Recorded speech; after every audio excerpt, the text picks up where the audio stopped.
जी व्यक्ती ज्या प्रतिष्ठेवरून देवदर्शनाला गेल्यानंतर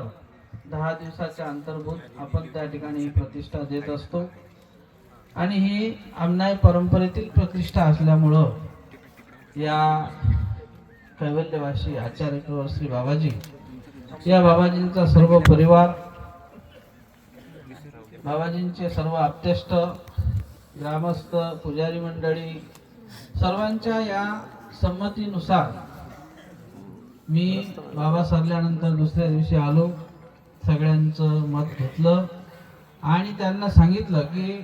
ही प्रतिष्ठा आपल्याला 10व्या दिवशीच्या आदल्या दिवशी उभी करायची आहे। त्यानुसार आपण सर्वजण एक मताने आणि सर्व ऐक्यत्वाने निर्णय झाला पाहिजे। ज्या गोष्टीची आपल्या पंथाला, आपल्या कुळाला ज्या ऐक्यत्वाची गरज आहे आणि ज्या संस्काराची गरज आहे तो संस्कार आपल्या घरात आहे, आपल्या गुरुवर्यांचा आहे आणि परंपरेचा आहे। आणि म्हणून कुठल्याही प्रकारे फाटाफूट न होता, कुठल्याही प्रलोभनाला बळी न पडता, कुठल्याही विचाराला बळी न पडता असा निर्णय मला तुम्ही 2 दिवसात द्या आणि मी पुन्हा 2 दिवसात येतो।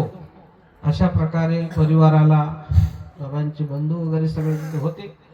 दीपक आहे, बिरलाल भाऊ आहेत, सर्व मठातील परिवार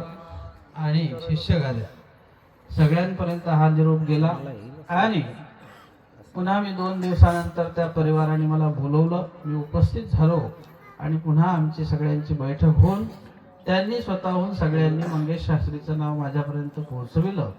आणि तदनंतर या सर्व पुढच्या प्रोसिजरला सुरुवात झाली। दशक्रिया विधीचं नियोजन मी पहिल्याच दिवशी त्यांच्यासाठी सगळ्यांना नियोजन पर मार्गदर्शन केलं होतं, परंतु हे महंती प्रतिष्ठेचं नियोजन हे सुद्धा महत्त्वाचं होतं आणि त्यानुसार कैवल्यवासी बाबा हे माझ्यासाठी अत्यंत स्नेहरूप होते। माझं बालपण या मठात गेलं असल्यामुळे माझ्या शालेय शिक्षणापासून सर्वच जबाबदारी जवळजवळ ते माझी पाहत होते आणि म्हणजे एक आत्मीयतेचा त्यांचा माझा संबंध होता आणि त्यानुसार मी या मठाचा ट्रस्टी सुद्धा आहे। अशा प्रकारे एक जबाबदारी म्हणून माझ्यावर या परिवारानं मला पुढे केलं आणि खरोखरच हे खरोखर परिवार धन्यवादास पात्र आहेत। त्यांनी आपल्या कुठल्याही ऐक्यत्वाला किंवा आपल्या मताला तडा न जाऊ देता, ज्यामध्ये मनीषाताई, कोमल आहे, आरती आहे, राधिका आहे, ह्या 4 बाळ भिक्षुक शिकणे आहेत, ज्यामध्ये आज होणारे नूतन महंत, त्याचप्रमाणे संदीप आहे, त्याच्यानंतर पिंटू दादा आहे, दिलीप आहे, हे सर्व 4 बाळ भिक्षुक हे सगळ्यांनी एकमत करून हा निर्णय या ठिकाणी माझ्यापाशी मला बोलून दाखवला आणि मग आम्ही या ठिकाणी ही गोष्ट, त्याचप्रमाणे वाठोडा शुक्लेश्वरला सुद्धा एक परंपरागत संस्था आहे, ज्यामध्ये श्री वाठोडा शुक्लेश्वर येथे असलेलं संस्थान, त्याचे सर्व विश्वस्त आणि यानंतर वैद्यराज बाबा यांचा परिवार या सगळ्यांची संमती त्याला मिळाली। त्याचबरोबर शिष्यगाद्या, प्रामुख्याने या शिष्यगादीचे मुख्य शिष्यगादी आहे महंत नरहरदेव बाबा, हे मुख्य या शिष्यगादीपैकी आहेत, कारण नरहरी गिजरे हे या गादीवर 100 प्रतिष्ठित होऊन गेले आणि त्यांच्या परंपरेतील हे नरहरदेव आहेत आणि म्हणून नरहरदेव बाबा त्यांची जबाबदारी परिवाराने माझ्याकडे सोपवली। निश्चितच त्यांनी पहा मोठेपण करून या प्रतिष्ठेला होकार दिला। नंतर महंत इंगोलीकर बाबा यांची जबाबदारी माझ्याकडेच होती, त्यांनी सुद्धा सर्व परिवाराला सम्मिलित करून होकार दिला आणि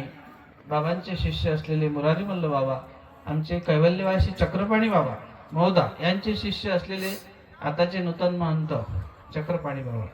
अशा प्रकारे आणि बाबांचे असलेले देहाचे परिवाराचे सर्व बंधू, सर्वच जण महत्त्वाचे आहेत आणि या सगळ्यांनी मिळून हा निर्णय घेतला आणि खरोखरच 100 प्रतिष्ठेसाठी आदरणीय मंगेश शास्त्री यांची निवड त्यांनी केली। अत्यंत सेवाभावी हे कार्य, या मठाची असलेली परंपरा, हे सातत्याने या मठामध्ये असलेलं कार्य पुढे नेण्यासाठी हा सर्व परिवार एकत्रितपणे कार्य करेल। राहिलेला आणखी जे बाबांचे आता शिष्य आहेत भविष्यात, यांना सुद्धा काही हे एक परिवार एकमेकाला संघटित होऊन कार्य करणार आहे त्यांना सुद्धा एखाद्या शिष्यगादी वगैरे आपण अशा प्रकारे संमिलित करून त्यांनाही सन्मानित करू। त्याचबरोबर या संस्थेची जी शाखा आहे वाठोडा शुक्लेश्वर या ठिकाणी आदरणीय कैवल्यवासी वैद्यराज बाबा हे त्या ठिकाणी पडित आहे, ती आता सध्या महंती ती करायची होती, त्यावेळेला अनुभव काहीतरी यावा आणि मग ती संस्था पुढे चालावी, काही कारणास्तव बाबांनी त्या ठिकाणी नंतर करू म्हणून असं बाबांचंच मत होतं, पण ते आता बाबांच्या या जाण्यामुळे राहिली। तर ती सुद्धा प्रतिष्ठा वर्ष 6 महिन्यात मंगेश शास्त्री आणि परिवाराच्या संमतीने वैद्यराज ही महंती प्रतिष्ठा त्या ठिकाणी आपण त्यांच्या परिवाराची मी संमती घेतल्या, म्हणजे मी देणारा म्हणजे परिवाराला विचारूनच सांगतोय, विचारलेलं आहे। तर ती सुद्धा प्रतिष्ठा वैद्यराजकी ही त्यावेळेला त्यातल्या संस्थेच्या सदस्यांच्या आणि ही शिष्यगाद्या आणि या प्रतिष्ठेची ही असलेली त्यांची गुरुगादी त्यांच्या संमतीने आणि माझं त्याला मार्गदर्शन राहील, कारण मी सुद्धा त्या ट्रस्टीत सदस्य आहे, यानुसार ती गादी उभी करण्यात येईल। अशा प्रकारे एका सर्व संमतीने हा परिवार पुढे चालून या मठाची ऊर्जित अवस्था साधेल ही या परिवाराकडून अपेक्षा करतो। आणि माझं मान्यता वस्त्र या ठिकाणी आमच्या असलेल्या सर्व या प्रतिष्ठेच्या शिष्यगाद्या आहेत या सगळ्यांना मी सूचना करतो की आपण सर्वजण या वस्त्र देण्यासाठी या ठिकाणी यावं।